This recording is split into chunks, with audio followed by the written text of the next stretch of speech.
this time last year, I did a kind of set of videos ranking each series of Doctor Who from 2005 to, at that point, 2016. Well, it's 2017, we had a new series, it's come and gone, so I'm going to kind of re-rank them. Some of them have changed places since last time, some of them haven't, but let's just get on with it. Okay, my bottom two spots haven't really changed from last time, as my bottom spots, number 11 and number 10, are Series 6 and Series 9. There's really nothing wrong with both of these series. I like them both. I like them both a lot, and they both have very good episodes. But the thing is, the Series 6 arc I felt was kind of a little bit overly complicated. I mean, with River Song, it's only to be expected, but yeah, I feel that it's a little bit kind of confusing, trying to keep the timeline straight in your head, and I just feel there could have been better ways to deal with it. But that's just a personal opinion. Yeah, the same with Series 9. I mean, at the end of each series, the finale episode would usually be the Doctor facing off against one of the monsters, kind of big monsters of the series, whether it be a new one or a classic one. The Series 9 finale was a little bit more the demons he was fighting was a little bit more metaphorical. Which, yeah, that's good, but yeah, compared to everything else on this list, that's why it makes number 10. And number 9, Series 1. Yeah, this one probably has gone down a bit, but I still maintain, like everyone else, you shouldn't skip 9. It's still a very good series. Christopher Eccleston is superb, Billy Piper is good, and just the way they fight monsters, it's a wonderful series, and one that nobody should ever skip. Okay, at number 8, one that has come down a bit is Series 3, i.e. David Tennant and Freema Agyeman. Once again, I like Martha as a companion. I know I've ranked her before and she came at the bottom of the list, but she's still a good companion. There are a few episodes here that I feel are good, some that I enjoy, some are fun, and some kind of really kind of scary. But once again, it's not. They didn't necessarily play with the characters in probably the best way, but it's still a good series, and I wouldn't advise skipping it. I feel it's a good one.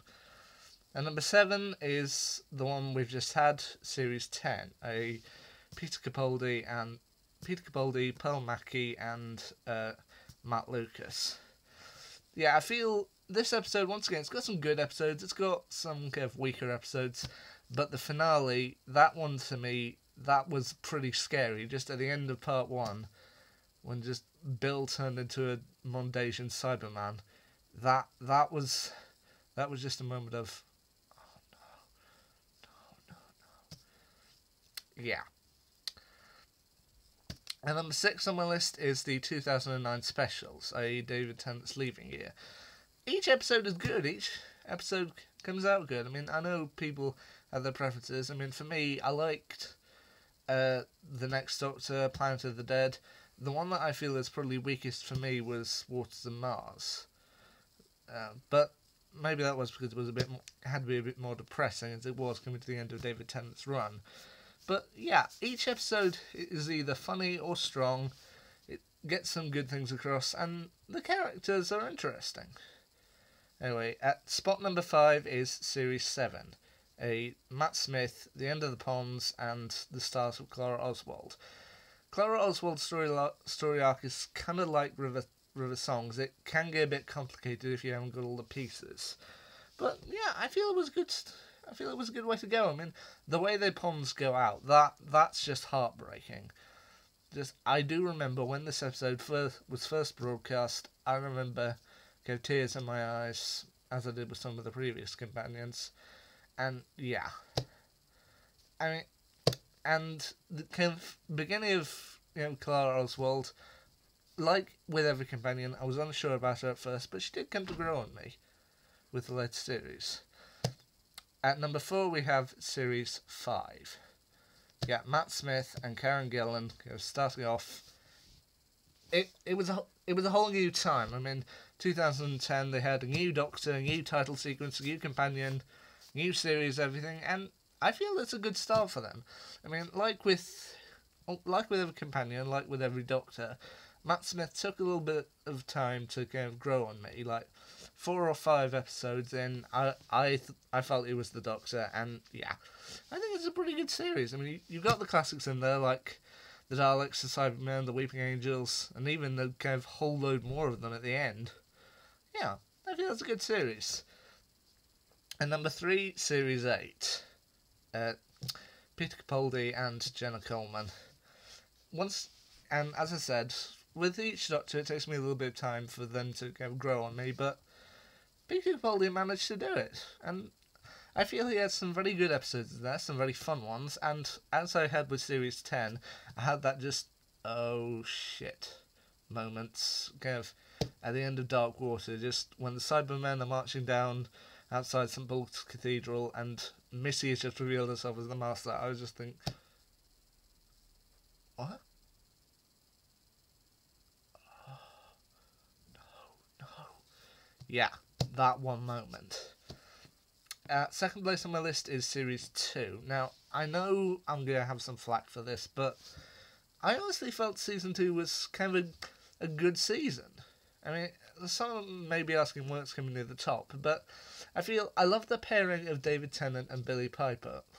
I mean, as I said with the other Doctors, David Tennant did take a little bit of time, but eventually I grew to love him.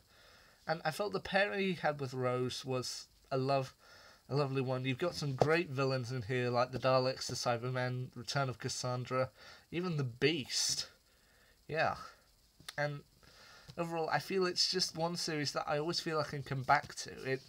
I feel it's a really good one, and it's where kind of my love of the show really started to grow. Like, I loved it during Series 1, but this is where kind of my love became a bit more.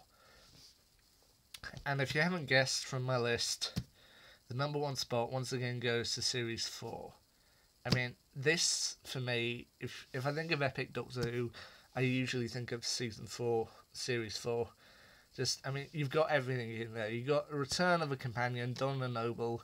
You got Sontarans, the return of Davros, Daleks, and just some great episodes in between. I mean, whenever I think of good Doctor Who, this is where I usually kind of go, Series 4. And yeah, while my favourite episode from Series 4 may not be everyone's favourite, that being The Unicorn and the Wasp, I just feel it's a great series, and there's nothing really more to say about it. It's for me, it's just almost perfect. So there you go, my top 10. Well, no, not top 10. The series of Doctor Who ranked for me: 6, 9, 1, 3, 10. The specials: 7, 5, 8, 2, and 4. Nothing really more to say. See ya.